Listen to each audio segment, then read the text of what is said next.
I'm Molly, and in September 2021, I arrived at the doorstep of my university halls with some cheap Tesco bedding and a bin bag of clothes.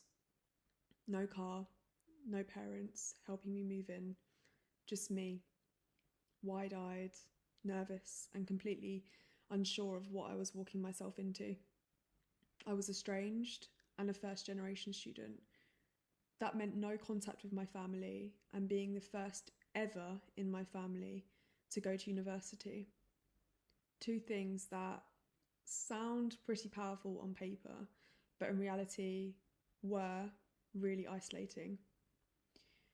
When people talk about university, they often talk about Freshers' Week, making friends, late night takeaways, and while of course that is all part of the experience, mine was very different. I didn't have anyone to text and say, I made it safely. No emergency contacts I could genuinely rely on. And when other people talked about going home for the weekend or how their mum sent them food parcels, I kind of just smiled and nodded because my home wasn't something that I could go back to.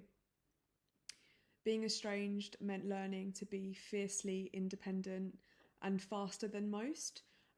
Budgeting, cooking, emotional support, admin was all on me. Being first gen also added another layer. I couldn't just ring someone to ask what a seminar was or how to reference a source. I remember walking into my first lecture and hearing words like module convener or pastoral tutor and thinking, what are they even talking about? I felt like there was a secret rule book that everyone else got and I didn't. But here's the thing, I also learned how resilient I could be.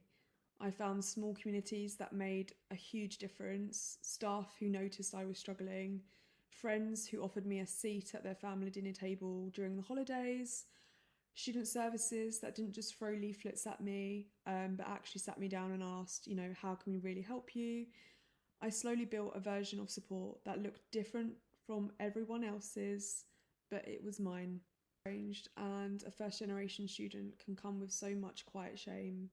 You feel like you're the only one pretending to have a safety net, but the truth is you are not alone, and your story, your background isn't a burden.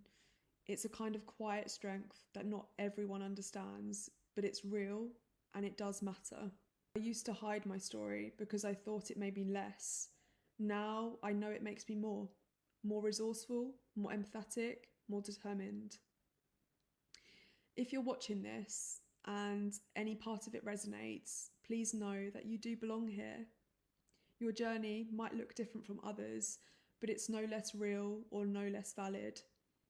Over time, the pain of estrangement has definitely become easier to carry, but there are still days where I find myself grieving. What helped me the most was finding community. I began connecting with people who understood my lived experience through support groups and interest-based spaces like Model UN. These communities gave me a space to be heard, to advocate and to feel seen. I also found healing in sharing my story, both online and in person, as a form of activism. At first, it was daunting, but the more I opened up, the more I realised how many others had experienced something similar. It reminded me that I wasn't alone, and that helped me make sense of what I was and still am going through. Of course, only share and when it feels right and safe for you. So if you're still here and still listening, thank you. If any of this resonated with you, please remember that you do belong here. You're not alone, and I'm genuinely proud of you for showing up, especially on the hard days. It's not easy, but you're doing it, and that's what matters.